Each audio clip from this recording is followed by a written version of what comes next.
Goedendag, ik ben Maya van Mediumchat en ik wil het met jullie hebben over de Lenormand kaarten.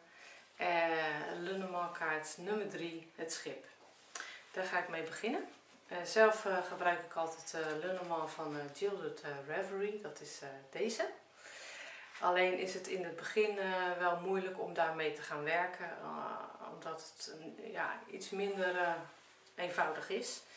En daarvoor kun je beter de Carta Mundi Lenormand gebruiken. Dat is deze en die kan je heel goedkoop overal kopen, zeg maar. Nou, wat zie je op het, wat is de afbeelding, zeg maar. Nou, op de kaart met het schip wordt afgebeeld een driemaster. Het is te zien aan de mast een gele wimpel. Het schip vaart op de zee en ziet in de verte al land. Het schip is een zwarte kaart, dat zie je. En je ziet ook dat er een vlag in hangt. En dat is een Belgische vlag. En eerlijk gezegd snap ik dat niet zo goed. Want degene waar dit op geënt is Marie-Anne Adelaide Lenormand. En ja, dat betekent... zij woonde in Frankrijk, dus... Oké. En later is dit kaartspel gemaakt en in Duitsland. Dus wat doet die Belgische vlag erop? Oké, misschien dat een van jullie het weet. Dan hoor ik het graag. Korte beschrijving. Nou, ik zal deze even pakken. Een korte beschrijving. Het schip is een positieve kaart. Dat houdt in, als er negatieve kaarten naast liggen, dan behoudt deze toch zijn positiviteit. En, maar dan de negatieve kaarten worden dan zeg maar iets milder omdat deze kaart ernaast ligt.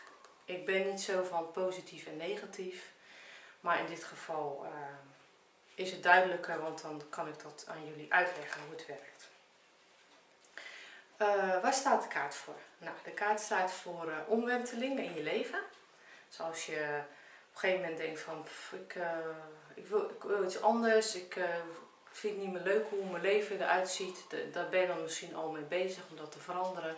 En als deze kaart dan wordt getrokken, dan zou het goed kunnen zijn dat er inderdaad verandering in je leven komt. Wat ook kan, is dat de kaart te maken heeft met reizen. Maar dan is de vraagstelling natuurlijk wel anders. Of dat je je geliefde, degene als je een relatie zoekt, dat je die tegenkomt in het buitenland. Dat kan ook. Dat kan die ook verstaan. Over het algemeen staat hij voor financiën. Daar staat hij over het algemeen voor. Dat is dus eigenlijk de kaart waar die voor staat. Ja, ik kijk daarbij dus ook zeg maar welke kaarten er omheen liggen. Dan heb je ook vaak in de gaten waar die zeg maar in een grote legging, als je dat doet, dan weet je ook vaak waar die dus voor staat. Zeg maar. Als je een algemene legging doet voor de grote legging. Het schip in je dagelijks leven.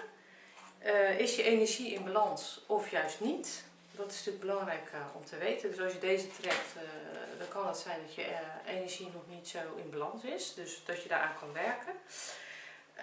Het kan ook goed, wat ik net al zei, dus je een andere koers wil gaan varen. Is dat zo?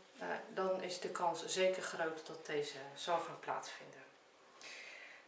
Wat ook kan, is dat je heimwee kunt krijgen. Dus als je ergens op buitenland bent of op vakantie of wat dan ook, dan kan deze kaart ook aangeven dat je heimwee kunt krijgen.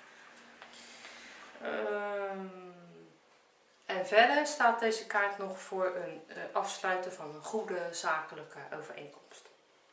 Daar staat hij ook voor. Als tip, ben jij klaar om met alles en iedereen om je heen en wil je echt korte metten maken? De kans is groot dat deze kaart dan tevoorschijn komt. Ook als je plannen hebt om in het buitenland iets te gaan doen of een verre reis te gaan maken. De kaart kan ook iets zeggen over een spirituele reis die je aan het maken bent in je leven. Dat je een aha-moment krijgt, daar kan deze kaart ook voor staan. Het schip is een geldkaart, zei ik al, financiënkaart. Hij staat voor rijkdom en inkomsten. Hij kan ook staan voor leiding geven. Dat kan ook.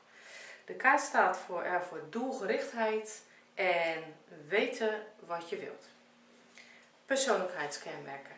Je houdt ervan om te reizen en avontuur is aan jou besteed, zeg maar. Je wil graag alles weten om ervan te leren. En het kan wel zo zijn dat je niet altijd met beide benen op de grond staat. Dat je toch wel een klein beetje zweverig bent. Omdat je vaak alleen maar die uitdaging wilt. Dus niet kan aarden en blij zijn met wat je in het leven al hebt vergaard. De ene keer voel je je geweldig en de andere keer voel je wat down. Ook jij kunt wat rusteloos van aard zijn. Persoonskaart? Nee, hij staat niet voor een persoon. Dus daar zijn we snel uit. Dat is niet zo. En wat voor werk past bij je? Nou, in de handel of zakenman of zakenvrouw. Bankier, werken in het toerisme, daar kan die ook voor staan. Waterschap of als kapitein. In combinatie met andere kaarten, nou, als die zeg maar staat met een klaver, dan kunnen de financiën gaan verbeteren. Zie jij je met ooievaar, dan gaat het over een vliegtuig of een reis met een vliegtuig. Toren, het staat voor een bank of een andere instelling die met geld te maken heeft. Als je deze kaart trekt met de ring, een relatie gebaseerd op financiën of lelie, opslag door promotie. Nou, dat was hem dan weer, de kaart van het schip. Dat was hem. En deze. En de volgende keer ga ik het met jullie hebben over het kaart van het huis. Tot de volgende keer.